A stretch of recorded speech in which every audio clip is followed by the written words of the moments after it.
Hello everybody, my name is Petr Koutný and today I have for you another brilliant chess game. With white pieces this game played Magnus Carlsen and with black Fabiano Caruana. This game is exciting and both players will prove that they belong to top 3 players on the world. Just enjoy this game and let's see another amazing chess game of 2 best chess players of the world. So, after first 3 or 4 moves, as usual, Magnus is not going for the theoretical lines and he's trying to minimize the value of any opening preparation, and that's the style of Magnus Carlsen. He is not hoping for huge advantage coming from opening, but he is looking forward to have normal playable position where he will try to outplay his opponent, and that's the style of Magnus Carlsen. And you will see that this game, it's not going to be boring at all, because later on Magnus is going to sacrifice his bishop and position will be blow up. It's like bomb and you will see that everything will change. But since now nothing special, knight f3, d5 and finally Fabiano is going to provoke move c3, because if white is playing move c3 with a pawn, it's absolutely clear that knight is not going to c3 square, and c3 square is usually the best square for this knight. So okay, c3 and now bishop g5, exchange on e4 and h6, bishop h4 and queen e7. Fabiano is playing a really flexible chess. He is not hurried with castling. He is waiting for Magnus's plans, and he is right, because Magnus sooner or later will not be happy with position and he will try to get more, and he will play risky variations, and that's sometimes the best plan how to beat our opponent. So now Magnus played bishop g3, and that's a strange move to me, moving bishops away without g5. It's sometimes time-wasting move, but if this move was played by great Magnus Carlsen, it's maybe good move anyway. But you know, between me and you, I think that Magnus Carlsen is one of the strongest chess players in the chess history, and up to me, he is the strongest ever. And now it's up to you if you agree with me or no. But anyway, you should agree with me that this video will not be boring and you are going to watch something interesting. And if I am right, just now feel free and press like or press follow and follow and follow our YouTube chess channel. I hope you pressed this button. And now let's come back, because what we remember move bishop g3. Okay, bishop c7 happened, and now Magnus played h3. Oh, okay, everything here is possible to play, but that's the style of Magnus Carlsen. Exchange on g3 makes sense, and knight c5, and now Magnus is going to sacrifice his bishop. Okay, this move is not a winning move. This move, it's not a losing move.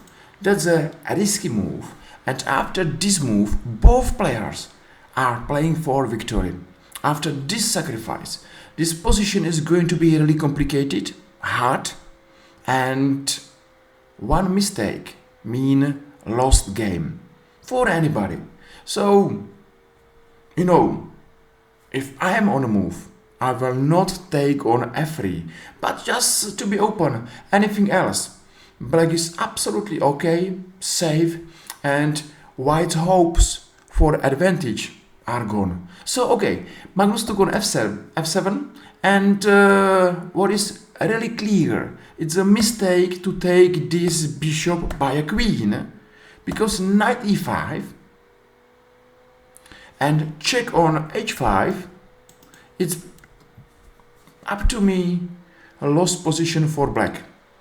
So black has to take this bishop by a king. And of course, this king is not healthy, not happy, and it's not smiling on f7. This is a really terrible weak king. 4 piece. What is more? And now let's follow. So knight e5, check, coming from this rook, and the second check coming from this knight. So black's king is a shaking king. He is really asking if will survive, if this king is going to survive or no, because check, and one bad move and game over. So the king came to g8. Now knight g6, and now rook f8. Okay, position is going to be really complicated and difficult to play.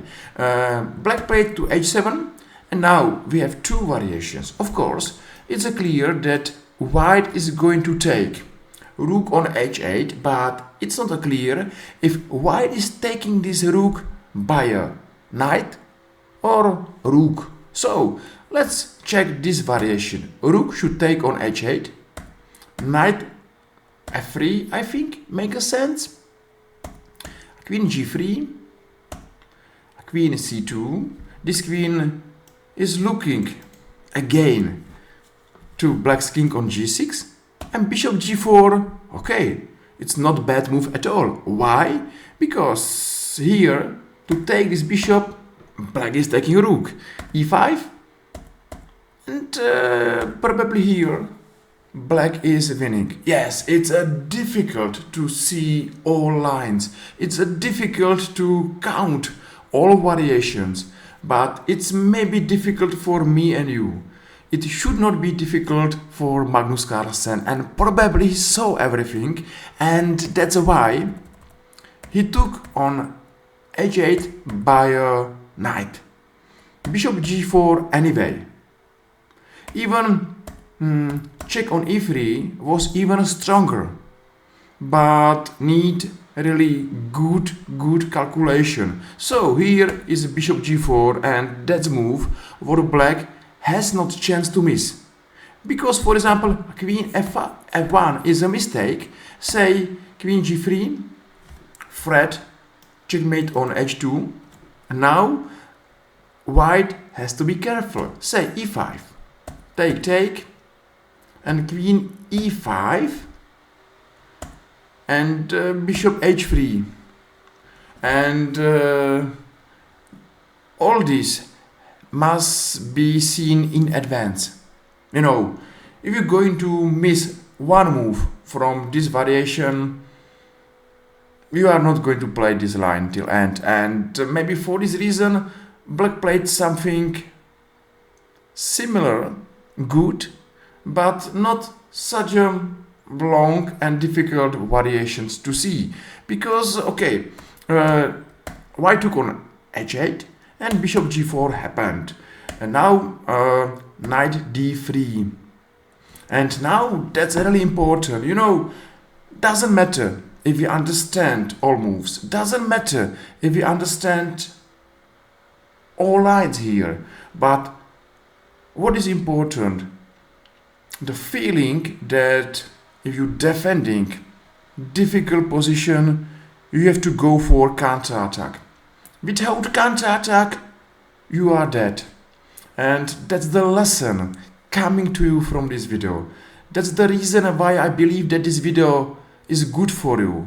Should give you motivation, inspiration, how to play chess, how to defend difficult position, and how is important counter-attack. Knight d3 is a great move and beautiful move, because queen d3, of course, is on the air. So knight g6 was an interesting move, but it's not good at all, because I'm going to show variation. Queen e3, queen g3, bishop f8, knight g6, knight f2, knight h3, knight f2, and bishop e6. Yes, it's difficult, but it doesn't matter. This variation will tell you that black is winning. Say like that.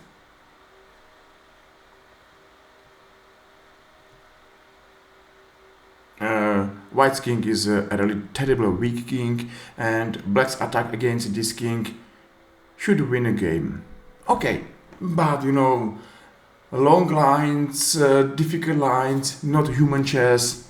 Why to care about these lines? Let's come back to 93 and let's follow the game between Magnus Carlsen and Fabiano Caruana, where now black took on f8, g4, and now knight f3, and we know queen g3 is here a good move. Okay, let's go on. e5 happened, or maybe knight f7, it's even stronger. Because rook f7, e5, g6, and for example here rook f1, white is worse as in the game, but here black's 7 rank is slightly weakened, and which might give white some additional practical chances. Okay, at least there are chances, or there is chance of course for white to go and to wait for black's mistake. Even black is better here. Okay, let's come back, because after queen g3, e5 check, of course coming from this queen to this king, e6, and Carlsen is hoping for chance to prove that this pawn is strong. If this pawn is falling down, black is winning. So now it's the question to be or not to be exactly on the board. The pawn is strong, white has chance. The pawn is weak, black is winning. So bishop b6, and now queen g4. Queen d6 happened, rook d8, rook d5, and here e7. So yes, only one move and white is winning, but sometimes one move is too much. Queen h2, queen h5, and queen h2 was the only way to fight. Still after queen e8, white lost the pass pawn. The bishop is of course superior to the knight, and probably even here black is nearly in a winning position. But Magnus played knight h2, and that's a blunder. Just to be honest, blunder in the bad position. Check on d1, thank you, take, knight, take, and queen g1. And if pawn on e7 is falling down, white is losing. And here Magnus Carlsen resigned. Let's see why. So say a king h3, check on e3, take on e7, and black is winning.